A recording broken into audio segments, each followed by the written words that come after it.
Welcome to the question video series of Framingham State University. Today, our guest will be Bob Spellman. Good morning, Dr. Pelavik, and it's an honor to participate in the Framingham State Questions Program. My name is Bob Spellman. I am the president of Spellman Travel Partners. We are a corporate incentive travel company located in Boston, Massachusetts. I know I don't look it, but I've been operating group trips for 52 years to more than 300 destinations in 73 countries. And I'll tell you, after 52 years, I still learn something new every day. Thank you very much, Bob. We work with different universities in the world. Escuela de Gastronomía, Universidad de las Americanas, Ecuador, is one of the hospitality schools that we work. One of their culinary students, Odalys Pamela Romero, has a question for you. Hola, soy Odalys Romero, estudiante del último año en la Escuela de Gastronomía de la Universidad de las Américas en Quito, Ecuador. As a university, we are constantly seeking to collaborate with institutions all around the world, expanding possibilities for our students. So in that regard, we have been collaborating with Framingham State University for about a year, discussing about hospitality and restaurant management topics. So I wanted to ask Bob about complaints in an industry that is subject to them constantly. So how do you quickly assess complaints and how do you handle complaints? And tell me, is the customer always right, still a valid statement? Thanks for your time. Hola, Chef Odalys Pamela Romero, y saludos de todos los estudiantes en la Escuela de Gastronomía en la Universidad de las Américas en Quito, Ecuador. Es un gran honor de hablar con ustedes. Muchas gracias, Chef Romero, por la buena pero peligrosa, complicada pregunta. Y ahora yo hablaré en inglés. All right. So, how to handle complaints, the subject for today. This has to be the most painful and emotionally distressing part of our business. If you're in the industry, hospitality industry, you will get complaints. If you're in any other industry, you'll get complaints. All you have to do is be alive to get complaints. And how you manage complaints is critical to your success and happiness in our industry. I hate to hear complaints, but at the same time, I want to hear them, and I need to hear them. Listening to a valid complaint and fixing the problem is critical. It makes us better. It makes us grow. In our few minutes together, what I hope to do is give you, provide some strategies, principles, and some theories that you can put into practice into dealing with your customers' complaints. I'm going to start by suggesting that what you do is prevent complaints from happening in the first place. And here's how. First of all, you want to have the best product or service you can.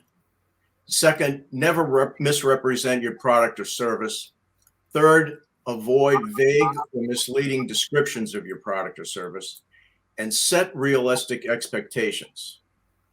All right, now the advertising people may disagree with this, but the safest strategy is always to underpromise and overdeliver. This is how you keep customers. And I'm going to tell you this, remember this, is easier, cheaper, and more profitable to keep an existing customer than try to get a new one. All right, keep that in mind. Now, when there is a complaint, the single most important factor to resolving the complaint is your desire to do so. You have to want to solve the problem. Okay, if you don't care if your customer is happy, then I suggest you turn off this video and leave the industry today and get another job. Okay. While you want to hear the complaints, you don't want to hear chronic complaints. And those are the complaints getting the same complaint time after time, again and again. And if management isn't doing anything about these chronic complaints, then I suggest you work someplace else because you can't live with chronic complaints. Now, when a complaint does happen, here's what you do. When you receive the complaint, your goal is to make the customer happy in the shortest possible time with the least disruption to both the customer and to your business. Okay? Make the customer happy in the shortest time, least disruption. Be open to the complaint. Listen carefully, show concern, and start with the assumption that the customer is right. Okay? And I'm going to tell you, it's difficult, but force yourself to stay positive throughout the process. If the complaint is your fault, admit it. If at all possible, don't lie about the problem. I lied to my father once when I was about 8 years old. And after I got up off the ground, he said, "Bob, never lie to anyone smarter than you are." And he was right. And it's good advice. And honesty is the best policy for a lot of reasons. Now, what if the problem is caused by factors out of your control? Well, you're still probably going to get blamed for part of it. And I would empathize with the customer, feel the sympathy with the customer, and apologize for the inconvenience, even if the problem was caused by factors out of your control. Make sure that the customer sees that you, and your organization are doing the best you can to rectify the situation. You get a lot of credit when the customer sees that you're on their side. Now, after I finish managing a complaint, I thank the customer for bringing the issue to our attention and tell them because that they noticed the problem, we can run our business better in the future. And I find that customers are very happy to hear that. Now, Chef Romero, I want to address your second issue, which is the question about the customer always being right. Now, first of all, where did this expression slogan come from? Now, it took me several years to figure this out, but on September 3rd of 1905, in the Boston Herald newspaper, the Chicago retailer, owned a giant retail store, Marshall Field, was quoted as saying, "The customer is always right." Now, here's the question. Was Marshall Field correct? Is the customer always right? And the answer is no. No, the customer is not always right. As a matter of fact, no one is always right except my wife. She's always right. So Marshall Field tells you that the customer is always right. Bob Spellman tells you that the customer is not always right. So what have you learned? And the answer is nothing. But I'm going to share some enlightenment now, and so pay attention.